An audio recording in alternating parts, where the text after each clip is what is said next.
Hey everyone, I'm Wa. And I'm Chris, and welcome to Docu Sweeties. We're two longtime friends who discuss the riveting and sometimes trashy world of reality TV and docuseries. Yes, but through our own lens, honey, which can be salty, sweet, Postmates, DoorDash, honey. It could be so many things. It could be to go. It could just be pizza from Domino's at the end of the day, but hopefully mildly sweet. Hi. Hello. So you guys, today we're talking Life After Lockup season 4, episode 50. I do, I don't. This is the season finale of Life After Lockup, so maybe season 5 of Love After Lockup will be episode 51. Who knows? Who knows why they do this and they put us on this roller coaster. So weird. Yeah. So in this, I'm going to talk about what I think of overall this episode. It wasn't as good as last week's episode. I know. Wow. Right. Way to go out with a thump, or way to go out with like a. Oh. Yeah, and it was longer, so you would think that they would pack more of a punch, but there was, they had to wrap everybody's story up. I'm going to say that Amber's and Puppies was like great. I wish we had gotten like one last thing from Eric maybe, but I'm glad kind of that we didn't at the same time. And then Brittany and Marcelino, bleh, and then, just like I know. Yeah. Also, I feel like, what, Brittany and Marcelino definitely don't have to be on this show ever again. But I almost was like, why don't you just like at least bring back Brittany's like, boo that like fucked him up in the first place. That's who should have been at the wedding. Like they should have had her just like helicopter in. You know what I'm saying? Amanda? Just like, yeah. I mean, that is so boring. And I hated the way it all happened. But let's just go in. So who do you want to start with first? Do you have a preference? Let's talk with Sarah and Sean. Because Sarah's mother said something that was so poignant, and I agreed with her wholeheartedly when she said it. So we start off this episode with Sarah and no makeup. Oh, and you know what? I think that if she gave us a light beat, I think that her natural beauty would be more evident because she didn't look bad at all. And I just said, okay, a little brown liner, a little mascara, some concealer, and she would be good to go.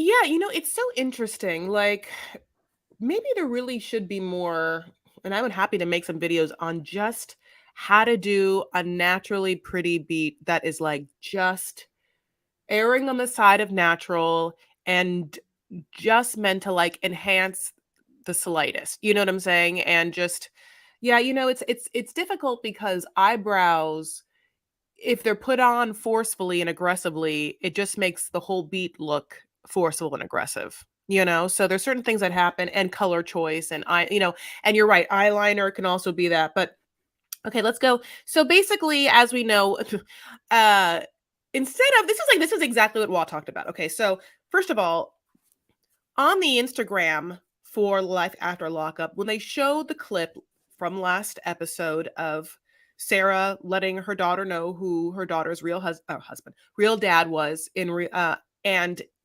people came in and were like, this was, egregious and too much, and it was really hard to watch, which I agreed completely.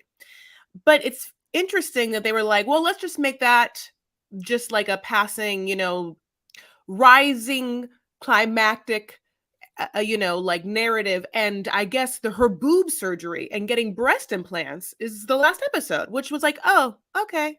And they tried to make it somewhat dramatic that this entire time Sean has been mulling over these tit implants like it means that he that she wants to go and leave him because she wants it for someone else. Like, it's so interesting that it became about that being it, which was like the dumbest thing ever. I don't know. I really thought it was so weird. And also the one moment we see of Abby just at Kathy's house, I'm like, yeah, I thought the same thing when he's like, oh, it feels like all of a sudden you're getting these breast implants because Anthony comes back in the picture. I wrote down, someone told him to say that.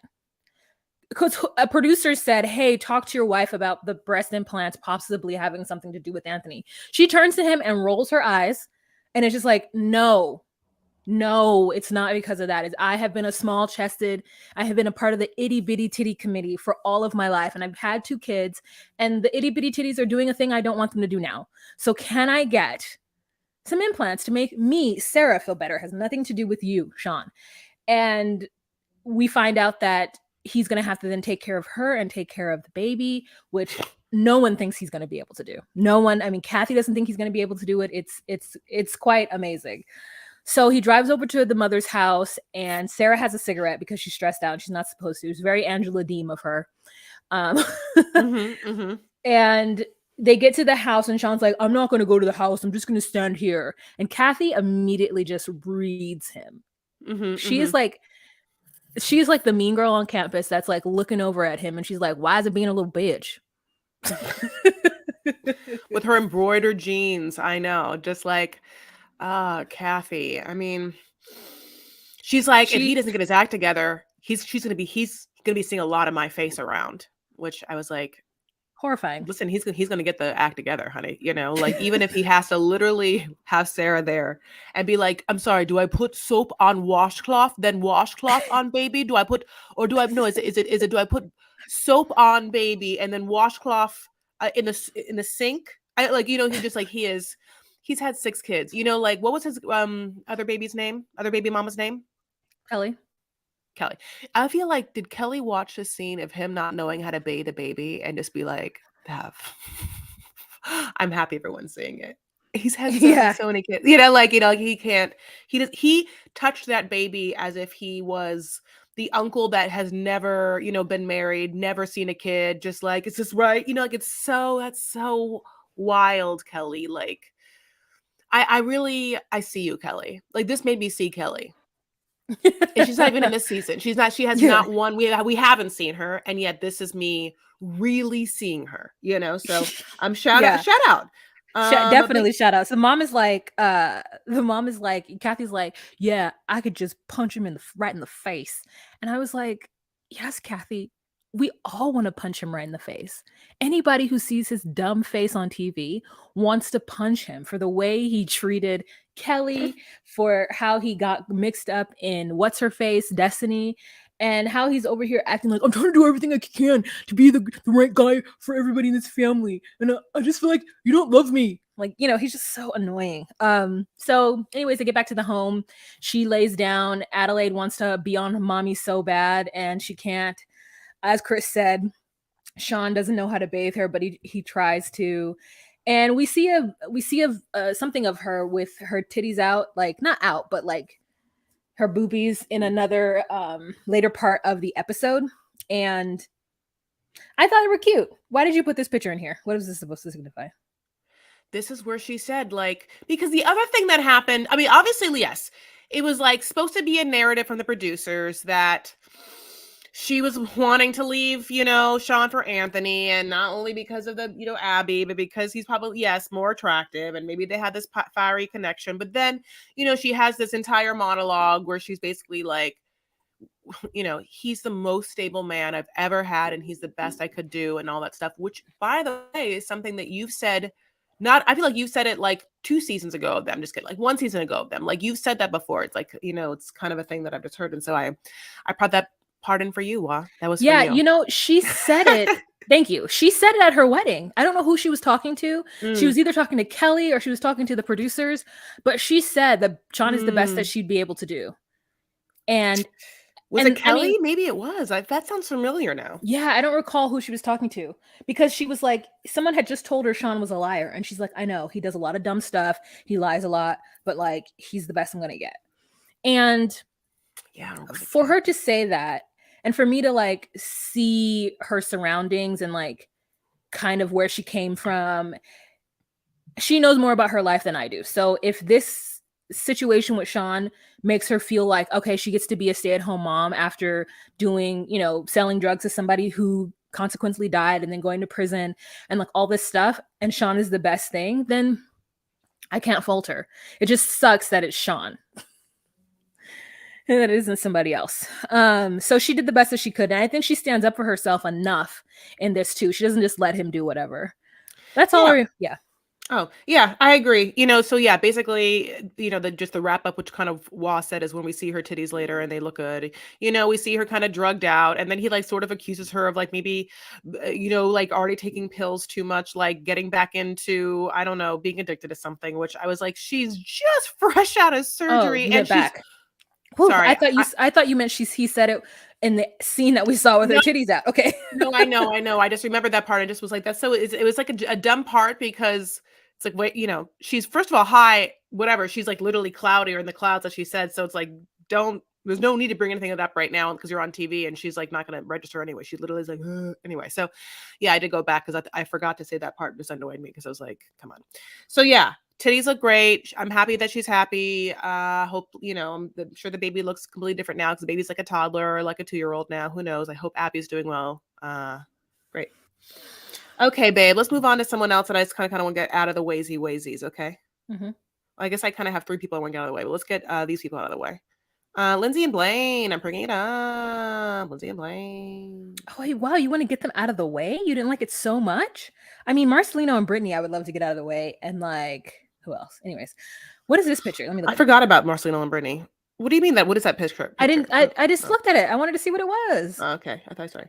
I mean, like, I thought you meant like you literally was like, why would you put it up there? I'm like, look why I would put it up there. Okay, so anyway, Babbity Bloops happening. Sorry for people listening to this because we're talking about something we're putting pictures on Patreon. So here is the sitch bagitch. No, I'm not sorry to them. You should be on Patreon. Okay, God bless. So I Blaine Blaine has been a target of Lindsay's, anger for not getting the house ready and also for the fact that he feels like he's done good things in his, movement to being, clear of charges and clear of his like past obligations for the shit that he did. And so he feels like he's doing good, but he feels like from her, he's getting a lot of negativity and stuff. And at the same time, she's stressed because of money and like they decided to buy a house, which I don't quite understand that happened. Like, I think maybe that was a little too early on. I mean, I'm not quite sure. But basically, he starts going in. He's like hanging out and she's like, come back to the house. So he's like, okay. And so he comes back to the house and you forgot the most important part. He's like at a bonfire throwing toilets. I don't understand what that was. I don't know what he was doing either, but we have to say it. So we start off with Blaine. He is outside. It is dusk. There's a fire going and he is like throwing toilets and other things into this fire. And it's to lead us to believe that he's like somehow destroying him and Lindsay's home. But I don't think that's what's going on. So then she calls him and because he's just like, I think I'm about done dealing with, Lindsay and her nonsense. And so we think, oh, okay, he's like standing up for himself. And then she calls and she's like, hey, what are you doing? And he's like, and then she's like, come over here. And he's like, okay. So it's like, so fast. What? So fast. Just like so fast. And so it's hilarious because he's acting like he's done with her and he's burning their life apart and he's over it. And no, he's not. Then he gets to the home. He gets to their rented space that has all of the bright lights on and just looks like a blast from the 80s. Everything in there. And she's like, what have you been doing? And he's like, oh, I've been burn. And she's like, oh, great. That sounds like nothing. You haven't been doing anything. And then we're like, damn. Yeah, like you just come on. Like at this point, I was kind of like, Lindsay, you gotta fucking take a goddamn chill pill because you have to like understand how you're coming off, and it's a nightmare. I mean, come on. Yeah. Also, it's just you don't need to be on your high horse either. Like, everyone's been to prison, everyone's done shitty shit. So like at the same time, no one here is fucking Kate Middleton telling everyone how to live their life. Like no one's done it right. Like than any one of these people on the show, except for maybe Cam's older sister. Yeah, who is like every time I see her, she can tell me. Yeah, she can tell me whatever she wants. Yeah. So she then starts going off on him about how she's had to do literally everything, and then he breaks it down for us. And I wrote some quotables down. He says, I was the one who put food on the table. I was the one who put roof over the head. I was the one who put gas in the car. I was the one who put mowed to the lawn. I was the one who put cigarette and vapes in the mouth.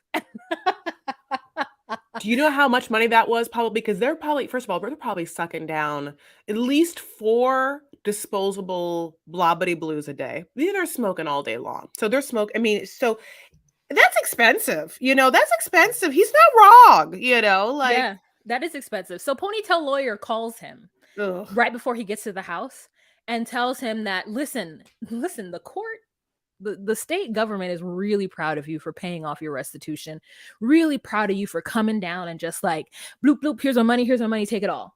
And so what I'm gonna need is $3,000 to help you get to the rest of the finish line. And this man just snake oil and fake promises. This man is a swindler. I cannot tell, Wall, because the other half of me is like, but did he just, was he supposed to be under, was he gonna, like, at first it was like, you might go to court, you might have to go to prison, and then it was like, oh, just kidding, house arrest, and now he's just like, oh, just kidding, not even house arrest. So I mean, it's just this thing where, get me if I'm wrong, like, if you have money, you can like get around the legal system. I don't know exactly what's happening, but it literally just seems like this man's like, give me more money and I'll fix it for you. Which, yeah, that sounds absolutely crazy. And I cannot tell if this man is being swindled by the lawyer or by the system, or is this how it always is, or is this all fake? You know, is this a man, is this long-haired lawyer man an actor, and the producers have put all of this together? Because there's nothing really happening between this couple. They're like probably very happy. Lindsay looks happy AF. Like, besides the fact that she's acting her balls off or whatever, like, I think her life is kind of cushy. And so all of her complaints seem kind of fake. Like she's just trying to like draw straws, you know, because he was there for her in the most crazy way. Like she literally was with a whole other man and he was there for her the entire time. He like, okay. So then we have to bring up a part though, because okay. So the best part of this, okay, I shouldn't say the best part of the entire season for them happens in this episode. Okay. They've been boring the entire time. But basically, you know, after Lindsay and Blaine start yelling, Blaine's like, "Hey, and you know, I've been doing everything for me," and, and Lindsay's like, "Well, you know, I'm doing everything, and you're giving all your money to you." He's like, "Well, yeah, because I have to like get my shit cleared so I can do shit for you. Like, this is real bad." Isn't that the craziest thing? That's the craziest argument for her to have. Is Yeah. why'd you pay off your restitution? You could have been helping me with the bills here. What? So that he can help you with the bills in a better way. Why would you want to be in debt when you can just pay it all off? Yeah, it makes no sense for someone who's supposed to be smart. By the way, who like it's so when we first got her out, she was like, "Oh, does this person need it? They weren't paid. I'll just get $700 for this." Da-da-da-da. Like, you know, like this person seems so different from the person that we like first saw. Yeah, She's and kind of regressed. yeah, and I feel like if she's acting for the cameras, she didn't fill him in on it. And I think he thinks he's fighting for his life, whereas she's like, I'm just gonna push him and push him and push him for these good this sweet Matt Sharp money. But I don't know, because at the end she acquiesces very quickly. But go back to saying what you were saying was the best part, and I think you were going to talk about how he Yes. yeah. He so basically, you know, he helped her so much out of prison, right? And she was with, you know, and like she was with Deontay, right, when she got off the last time, but she obviously had like a whole other season with someone else and whatever, God bless. So he's like, I need to use my money to get myself clear. You know why? I have no one. Girl, I have no one. I don't have, it's me. I mean, like, I don't have anyone. I don't know what to tell you. And like, you have pretty privilege. You have a pretty word privilege. You have that and you've used it. And he says it to her. And it's probably the most disrespectful thing that I would assume that he's ever said to her, but like from what we've said, because he does seem to be like so like somewhat enamored with her, almost in a submissive position. Also because we know that he worked for her and such, and definitely in the early episodes of him in the first season, she was just like bossing him around like left and right, you know. So all of that bringing us to this moment. So when he says that to her, it's like, Blade, and also because that is like really mean to say, and at the same time, he is fighting for his life. Like I don't know why. I don't know. It's confusing. Yeah, he's like, I'm not sitting in prison having men sending me things and scamming them out of stuff, and you know, I don't have the pretty little face and pretty little P word, like whatever. And I was just like, ooh. And she was like offended for a minute, and then immediately after that, at least in the editing, was like, I don't want to lose Blaine. Okay, I'm sorry. And like hugs him, and then like that's the end of their segment. All right, moving on to Montana Mills and whatever her name is. Yeah, them.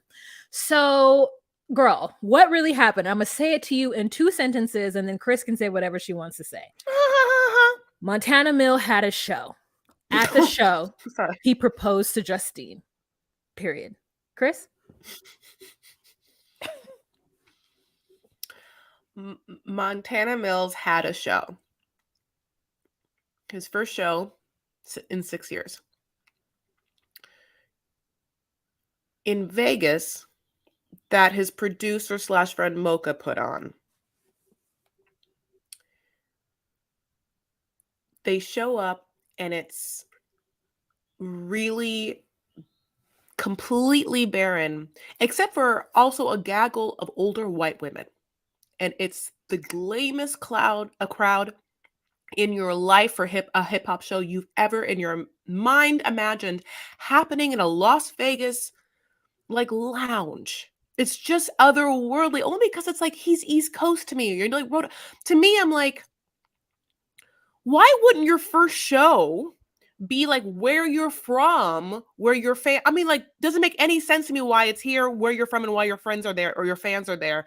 It's crazy to me. Okay, it's crazy. And he's like nervous in the very first part, and she has to be like, don't be nervous, just go out there and just use the stage, just walk around. And like when you see what the stage is, it's like the karaoke stage. I mean, it literally looks like, okay, so Justine does call it out for Mocha, which I'm happy about, but that he didn't deliver is what I'm trying to say. I cannot tell you how the song goes.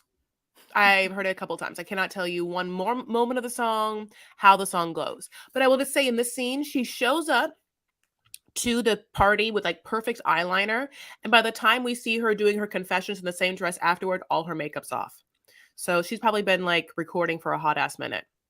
Or they've been making out, because they had a little fake scene in between where she talks about her and Mike have sex all the time and that he cannot be stopped, and that they make sure that she has on clothing that's easy accessible for her poontang. And unless I'm like, yeah, I agree with you guys, and I'm happy for your sex life.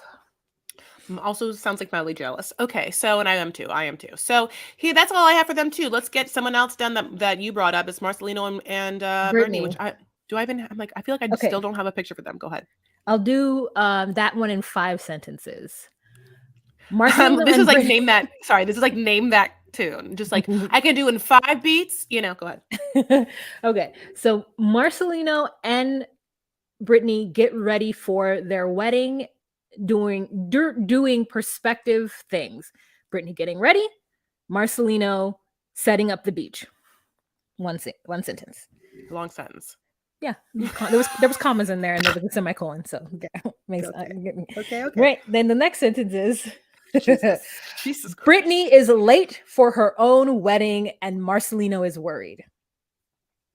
Brittany shows up for her wedding, and her mother officiates. Brittany and Marcelino are very, very hopeful for the future, and he picks her up and can't hold her. They fall. Mm-hmm. 2 months later, Marcelino. 2 months later, Brittany went into Marcelino's phone and found that he had been cheating.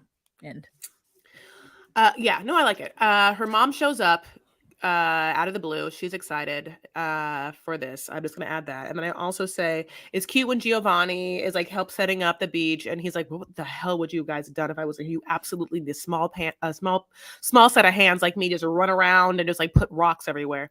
And the third thing I'll say is part of their vows to each other for Marcel. Okay, they both say "I see you," which is an interesting thing to like kind of like have as a thematic thing, whatever. The thing that he says, which is like, and until the day that we die, when we're so lucky, like he said something like, until the fortunate day, the lucky day when we die and forever our souls are put basically together. He says until the lucky day that we both die and we go off into like heaven together. Like then they get to spend their eternity together in heaven.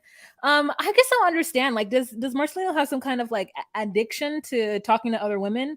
Yeah. And okay, great. Oh yeah, sex addiction. So I think that, I do think that for some men who's ego driven by certain things, if they aren't getting it fulfilled, and or if they are a narcissist, and or if they have an addictive pattern, it's just like it is a, it is a thing, like womanly attention, new smells. I don't know why I said new smells, but you can kind of know. Anyway, shiny objects, new smells. So moving Yeah. on. Who moving on. Let's move on to sorry, we have so many. Do you want to do Puppy and Amber? Do you want to No, do you choose. I've Cameron? chosen the last three. Okay, You. okay, okay, okay. Great. So let's move Cameron and Eris because I want to like have some little fun in my life. Okay. Yeah. Which I'm just gonna have this be that. So Cameron and Eris. Okay, so this is great because I just love Cameron. I love him so much, and I find him to be engrossing on camera, entertaining. I don't find him to be fake, and sometimes if things are even fake, I still love it. And I don't know why I like it with other, not with with him and not other people.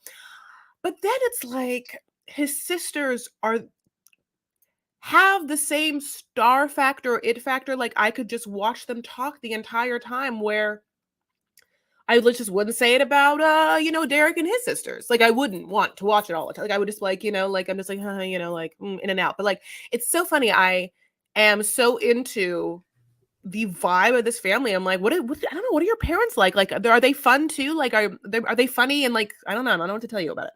But basically, the sisters come over to his house and we're so excited. And one sister is dressed all in white, like two-piece, and the other sister is dressed like in a short blazer two-piece suit that is reminiscent of the pattern that JLo wore in like the Versace dress or whatever that they are.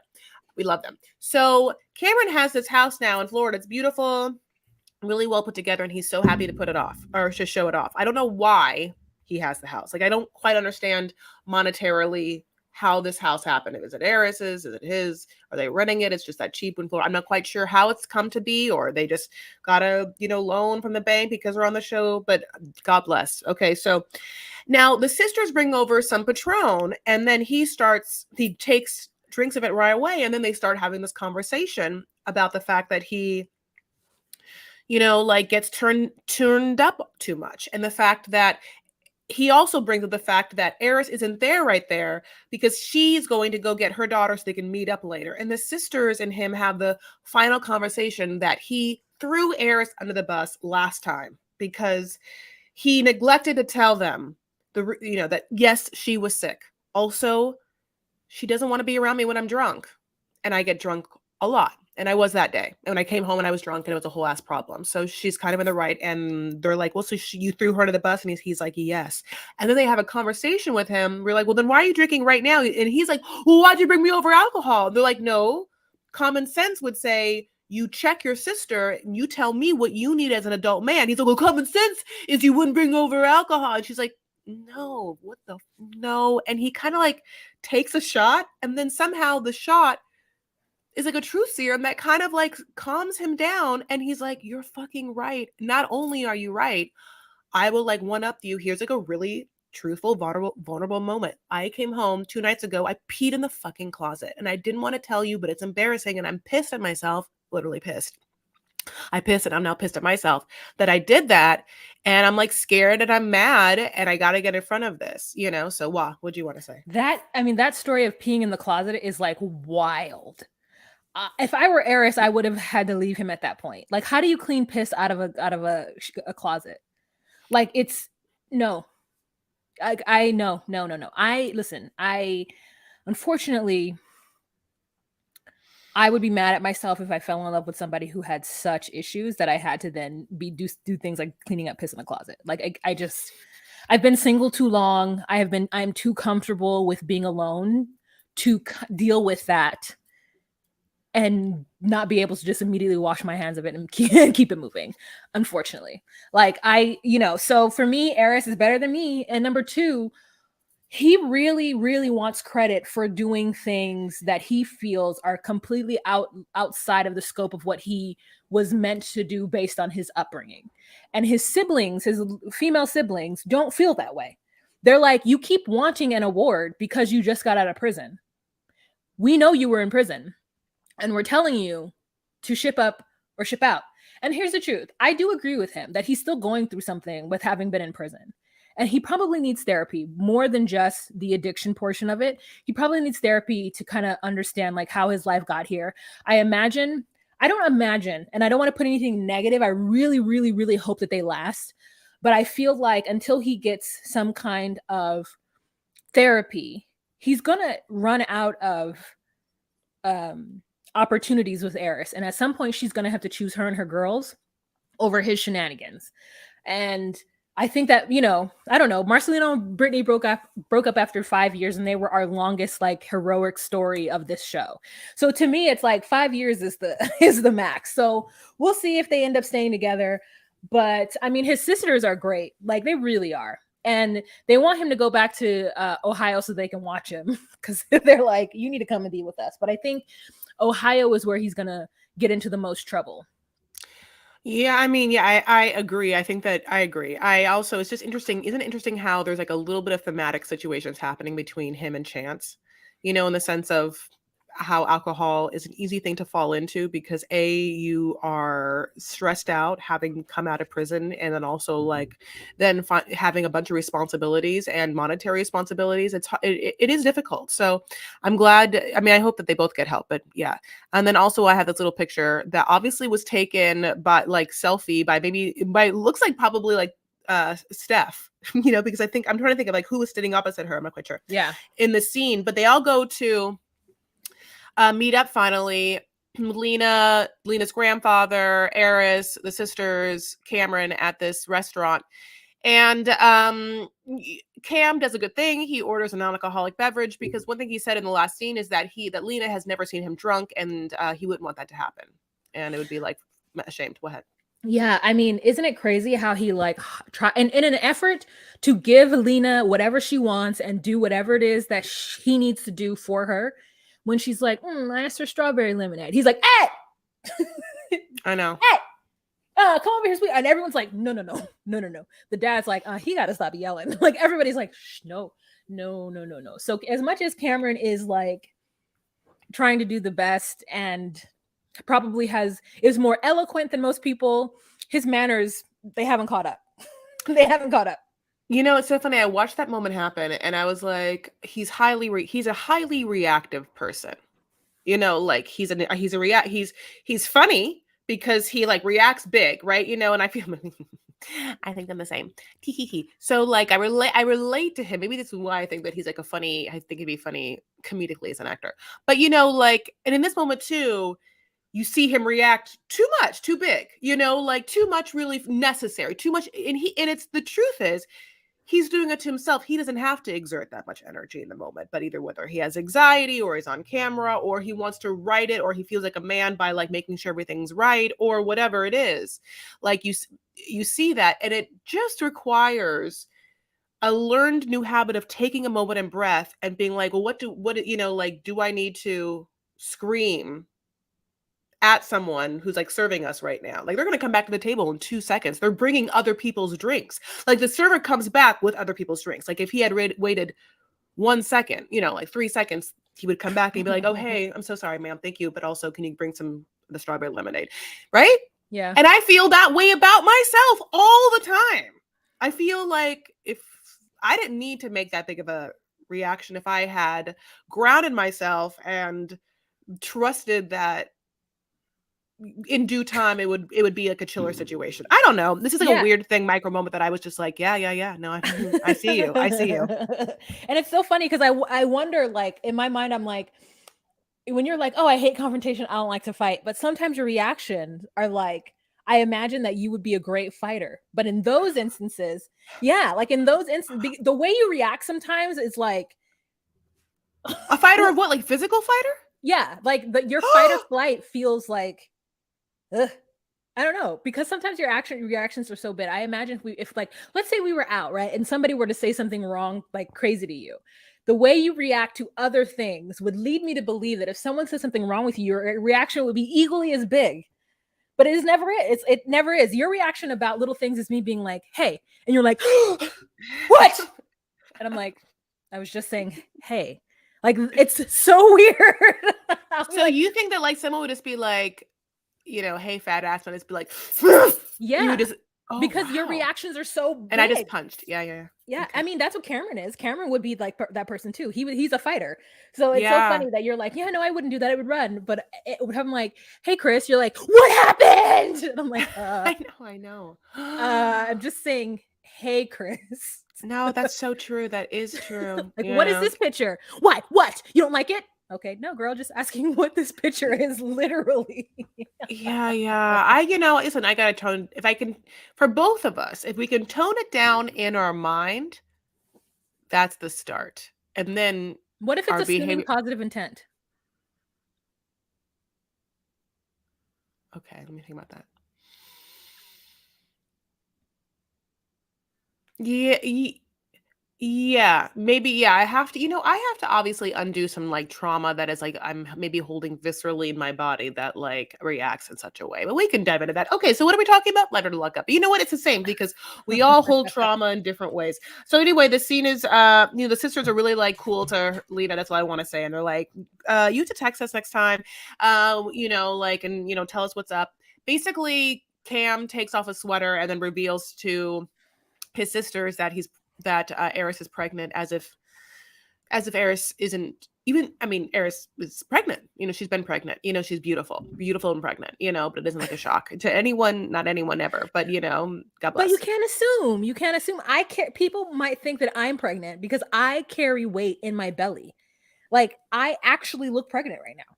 And that's where all the fat is. It's just like hanging out in this midsection. Mm.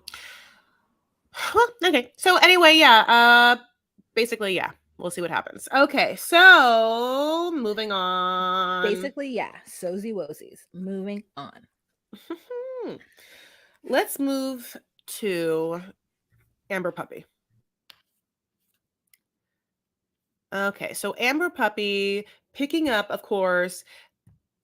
Amber has called in the recruits, all the peeps, to come to the house and get her the hell out of Dodge because she came home to TC's house and it was a shit show. I mean, it was a literal shit show. I mean, shit was on the floor. She was like, I cannot, it wasn't, Can't do but it. she can't do Can't it. do it. Can't pick it Yeah. anymore. And he also had told her, like, she doesn't want to do that, clean up after that. Plus, he was like, I'm not attracted to you anymore. And like, never want to talk about the baby thing and blah, blah, blah. So she was like, what am I doing?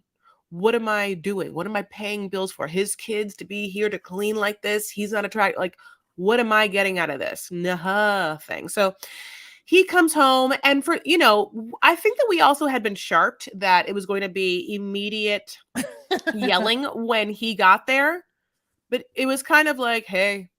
And this conversation starts with kind of him being like, having already surrendered, like, yeah, I've been over it, and I get it. And what they start fighting over basically at first, and because Puppy, and when he gets there, Puppy and Queen, like, we're just gonna be Wait, in no, the other wait. room. Queen What? was not that way. You okay? Yeah, go ahead. Wait, Queen is not that way. Go Queen ahead. is, hey, TC, what's up? And he's like, what's up? And she's like, what's up? And Amber's like, can you guys please go in the room? Please, Queen. Please, Queen. Amber, Puppy, can you guys go in the room? And Queen's like, okay. Like she stares TC down like, I want you to know that if anything happens out here, I'm coming out and I'm beating you up. So You're right. I forgot that part. I love it yeah, so much. she like, and she does that. So then yeah, you're right. They do have a calm thing at the beginning, and then TC steps to Amber because they're arguing. TC steps to Amber, and Amber steps right the fuck back. Like he walks towards her and is like, rah, rah, rah, and she's like, rah, rah, like gets up, and then they come out. They separate them, and Amber's like hyperventilating, and Puppy thinks she's helping, and the whole time I'm like, shut up, Puppy. She's like, Queen, go get a cigarette. She wants a cigarette. Go get a cigarette. And like, Queen, yeah, it's just a whole thing. Yeah, this also happened. Two things. When he walked in, as they're talking, that's weird. I thought I had a picture of it, and now I You have cannot see it. you put a picture of him like this? Crying, but I had a picture of him yawning too. This Where's the one. picture? Oh, yeah. Great. So, yeah, when he first comes in and she's like, I just gotta leave. I this isn't it. He's just like so lackadaisical or whatever because Mm-hmm. he is trying so hard to be a fucking douche and he's Mm-hmm. excelling at it or whatever, Mm-hmm. truly Mm-hmm. excelling at it. But then what happens is after they break and talk, she comes back and he to the producers is like, I'm fucking shitty show. I'm a shitty person. I'm a shitty person. And he breaks down and he's like, I cannot feel things. It is too painful to feel things. And once you let one thought of it get in your mind, once you feel one thing, it's obsessive and you won't get rid of it. And it's a fucking black hole. So what you're asking me to do is willingly jump into a black hole with you. And the thing is, not only have to emotionally help you through this, but then subject myself to mental torture that will not allow me to do anything else in life, like work or take care of my children, because I cannot process emotion. I am telling you this from what I think his mindset Okay. is. 'Cause I know, I'm not saying it's right. I'm not saying it's right, but it feels like that's what I feel like that is what his thing is. yeah. He ends up definitely breaking down and saying that he's sorry that he couldn't be who she needed him to be, and she's like she looks at him, and for a moment there I think she's going to be like, "It's okay, babe," like, whatever, and she goes, "Okay, thank you." And I think I deserve more than that. And It's when she true. said, "I think I deserve more than that," I said, Amber's our hero. She is our love after lockup and woman hero to actually say that to someone. Yeah. Because not the natural thing, but the thing that other women do, Taylor, is that they lean into these men just because they got pregnant by them or because they love them or whatever. Like Amber walked into that house, looked around, and was like, no, no. And they've argued about the car, and the car is in her name. And he's like, you could take me to court. And she's like, I'm not going to court. Like, he's like, let's go to court. And she's like, no, that's not going to happen. You're just going to take that truck out of my name.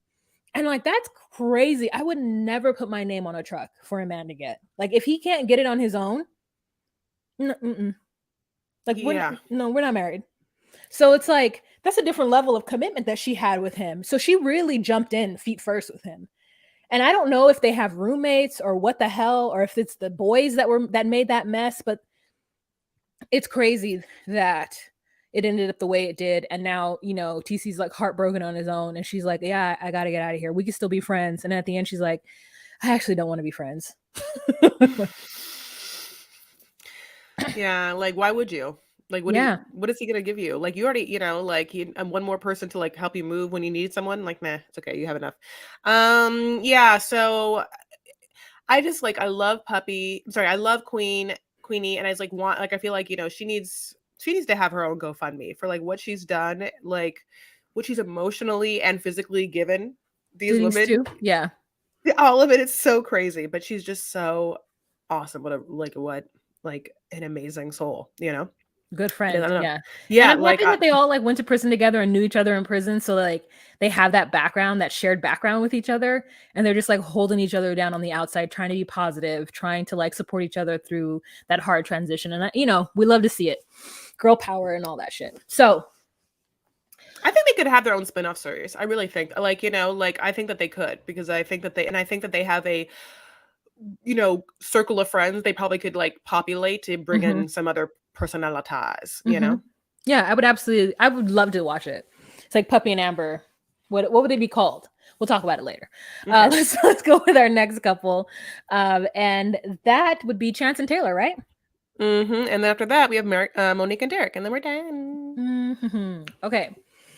So I now that I'm thinking about it, I was watching this on YouTube because my app was acting up. And I don't know if I saw the very end of it. The last scene I saw was him in the bed with her with the baby on him, like precariously perched on his chest. That's the last scene I saw. So we start out this scene with him at his friend's house, and his friends at 1 p.m. and his friend's like, get up, you got to get up, you came over here like crazy last night, you can't do that. So it feels like this is a friend who either has been in prison or saw him through prison, something like that. And that person was trying to help Chance get on the straight and narrow and was like, you can't behave this way, you got to go home to your family, like you were on one last night. So they go outside and they sit on the porch, and this friend is just giving him all the advice ever, and there is a cat just on that man's chest. It's like he's I mean, he is snuggling and making out with this cat the entire time he's having this conversation. And there was two sides of me where I was like, oh, that cat really loves you. And cats are usually assholes. So I'm happy for you for that. But also at the same time, like, ugh, stop it. It was like a dog. Wasn't that cat like a dog? You know, it's just, yeah, the cat was trying to get into this man's nook in a way like that reminded me again of me, as if I was like if I was like straddling some guy's lap and was like making out with him, it'd be the exact same kind of movements. Like, you know, like it just like this, like it was forceful, it was aggressive. Like the cat didn't feel like anyone else was there. The cameras did not make a difference to the cat, honey. Like, this is what happens every day. This is how it felt. Like the cat knew he was going to work and he's like, I gotta get it in. I gotta get it in, you know, like, yeah, this man's like, Chance, you're a fucking asshole and you have such a drinking problem. You're Yeah. disgusting, you Yeah. know? And so then Chance knows it and then drives, gets to his car, and he's like, hey, baby. And you're like, for a moment, like, is he calling, I don't know, Tawny Taylor? or Taylor or Yeah. someone? Nobody's talking to his fucking car, like, ah, nice to see you again, and like drives off. And I guess there's so much water in the backs in the bed that like water splashes out. I don't know if it rained at some Snow point. or rain. Yeah. Like it was just weird. Yeah, it definitely was weird. And so Yeah. he like speeds off in fishtails for whatever reason because he was trying to make that left so quick. I'm like, okay, just because the camera's watching you, you're big and bad. Like, okay. Yeah. So he drives to the house, parks, and then calls her and I guess asks if she can come in. Meanwhile, Taylor's like, Chance and Ben, she's like talking or whatever to the camera. And she's like, I basically could do better. I was doing better without him. And I'm like, girl, stick with that. Stick with that. Then he gets there and puts his bar body, his unwashed, running around, rolling in cigarettes and bar germs, and then hanging out in his friend's house with cat fur all up on her bed. And I couldn't pay attention to anything else because I was so disgusted that people will just wallow around in outside germies. Half of this podcast, half of this podcast is you being like Mark Summers disgusted by people either like bringing shoes on it. Yeah, like, you know, I really this we should have named this podcast like Cooties. Like, Why Hates Cooties, the Why Hates Cooties podcast.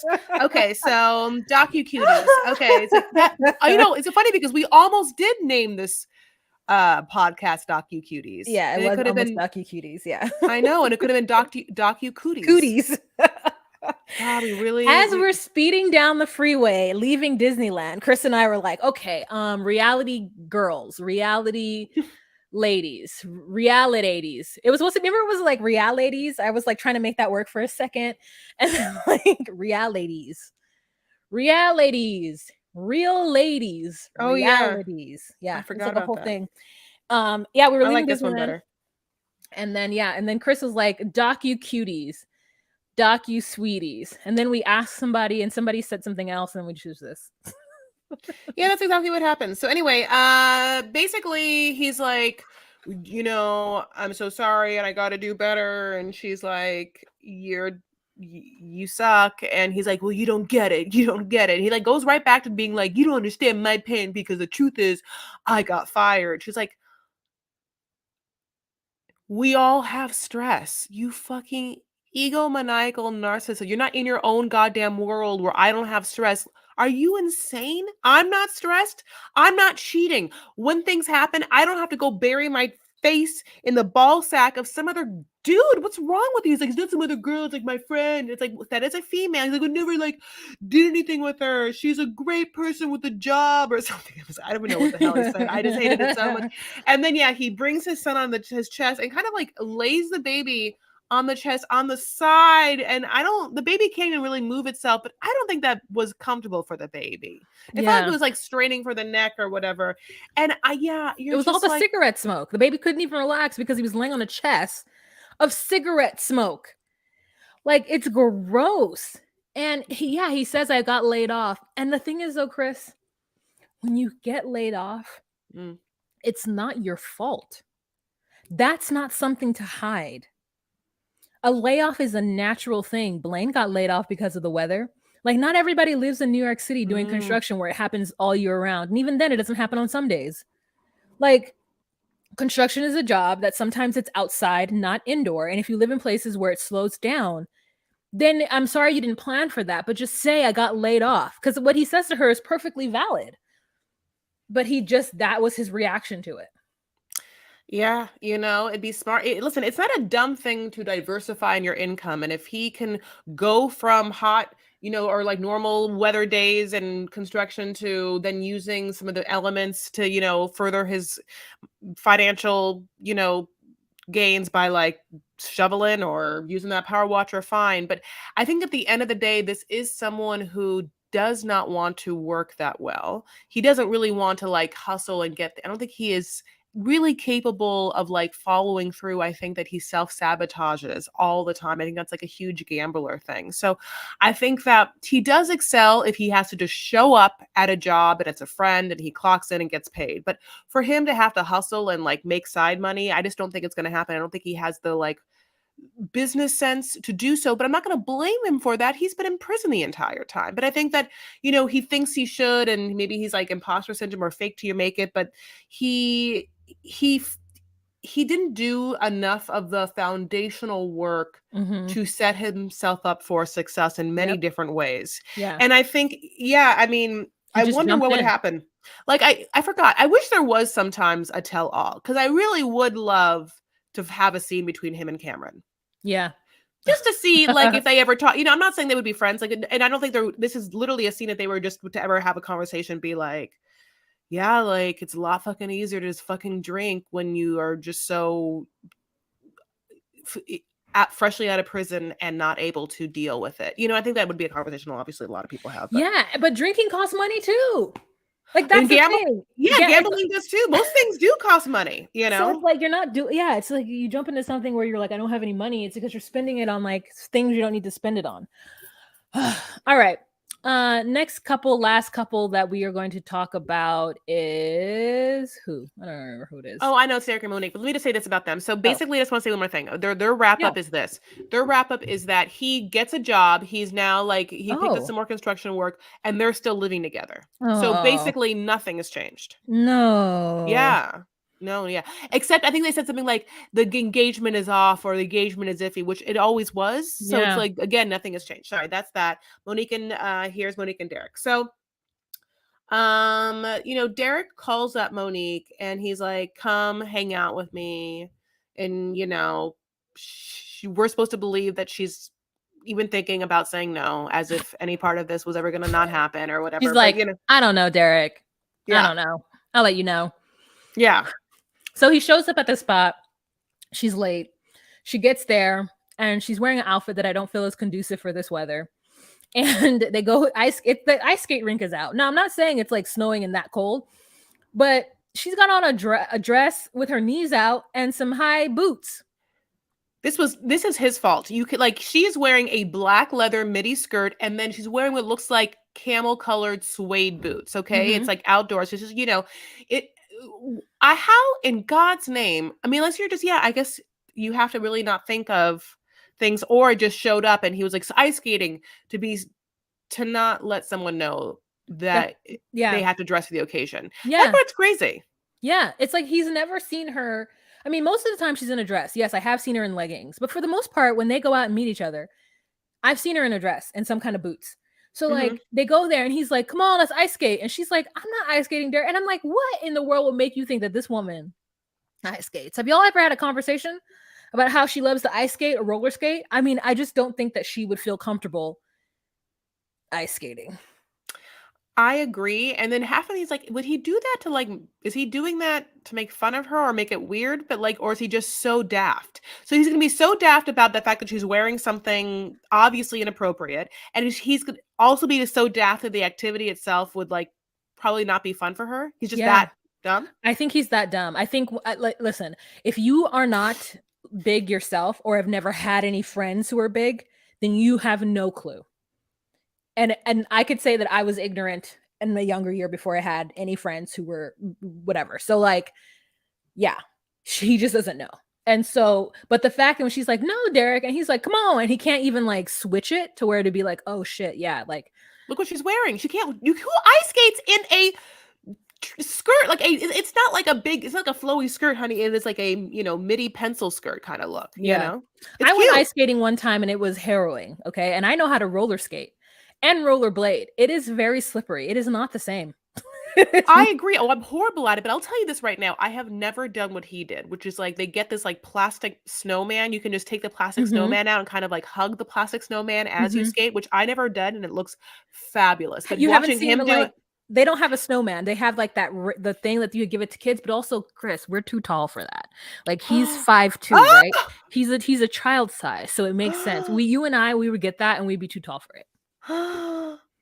Oh, Yeah, because yeah, it's no, it's funny when it is funny looking when he does it. Like it looks like two friends just like yeah. skating together. It's like it is like but then this is the other crazy part. Even if you get on the ice and she'll follow me. I'm with the snowman, but she'll see how fun it is with me and the snowman. Even then, would you not be like, well, went once around and let me just come back out? But instead, what he does, and he stays on the ice and she's outside the rink and he's like, Monique, come here. And she's like, let Derek, Yeah. whatever. And she like Let comes and Derek. he's like, I know. And he's like, get closer. And she's like, what Derek? So cool. She can't get on the ice. What? Yeah. So then he's like, gets down and he proposes. He proposes, And she like, loves every fucking moment of it. yeah. She is in La La Land. I there she loves it so much, and I feel so bad for her. I think that I don't feel bad for them or her. And I'll tell you why. Because during this season, they have been so excited to make as much money off of this as Mhm, possible mhm, that I don't even really know or care if they know or care if it's real or whatnot. I think that mhm, she, Monique, would happily ride this, you know, for the appearance fees for the rest of her life. mhm, And I don't blame her, like do you, I don't know. So basically, they're in a long distance relationship engagement is what they've said. And now there's talk that they already gotten married on social media because they had been like a famous couple on social media. Like, mhm. people like them. I also think it's funny. Side note is talking about rings is that Justine's ring is so when she gets her ring, she loves it. And then Mocha's like 18 karat gold. And it's just like, it's not okay. How do I say this? It is not, uh, it, it doesn't like It's make tacky. sense. Sorry, it doesn't make sense for you to be on the show and be at all financially well off. Those Yeah, things are not, those are incongruous to each other. yeah. It's like if A, then definitely not B. And I hate to Mhm, say it, but it's just like true. Like there's just not a lot of like super rich people on the show, which is fine. Why would there be?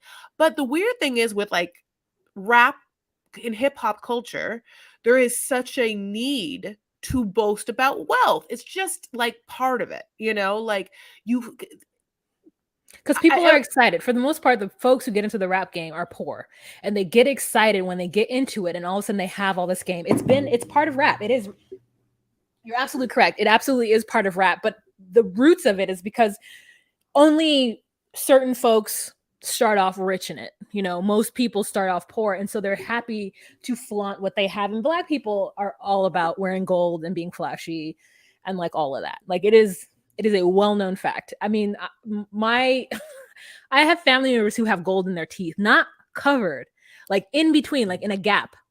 They would have like a piece of gold in between there. It was like a whole Caribbean thing for a generation. mm. And like it's just about kind of being flashy. Like I wear gold, people get their children jewelry very young.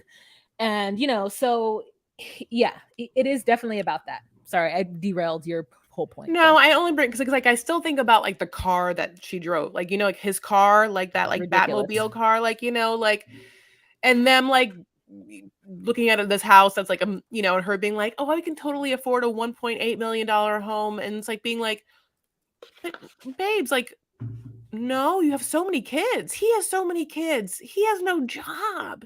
He just told you to quit your job, and you're not. This isn't friends money you're getting from being on the show. So it's like I don't know what. Anyway, so having said that, that's the end of that. That's the end of them. That's the end of all of them. But not the end of the show, because as we know, we're just going to be like season 4, episode 2,179 at some point, which is so weird. But okay, I don't know what to tell you. But I think we get a break. I don't know. I didn't see when the next season episode is going to come out or whatever, but I think we get a little break. Okay, we'll take it. Thank you so much for being on this journey with us. It's been lovely. If you're on Patreon, you've noticed that we're wearing the same thing, so you're welcome. It's like, you know what? It's Justine. We did a little Justine and Mike tribute. Mm-hmm. So anyway, having said that, we love you guys so much. If you want to follow us on social media, I'll tell you exactly how to do it. First, you open your phone, and then you open up Instagram, and then you type in that weird @ sign, the letter DOCUSWEETIES, because at the end of the day, we named our podcast Docu Sweeties, even though we could have, as we said, Docu Cuties or Docu Cooties. But it's at Docu Sweeties on Instagram, at Docu Sweeties on TikTok, and at Docu Sweeties 1, because someone else took the fucking rare one on Twitter, which is so crazy. At the same time, Wah, tell us more information. So if you want to see the visuals of what you were listening to, if you want to see our matching outfits, you could do so on patreon.com/docusweeties, patreon.com/docusweeties. It is $10 a month. You get the visuals, as just like I said, as well as we go live the first Monday of the month, which is coming up this Monday. We're gonna have that good old live tomorrow. So we'll talk about our favorite things, which I'm ready because I have some favorite things. And other stuff. Last time I was very vulnerable with how I feel. So you would join for that. Or if you just wanted to like give your girls a little extra something, to like keep us moving and grooving as we do this bit of business. Patreon.com/docusweeties, $10 a month. And maybe if we, so thank you guys so much. We'll talk to you later. Bye. Bye.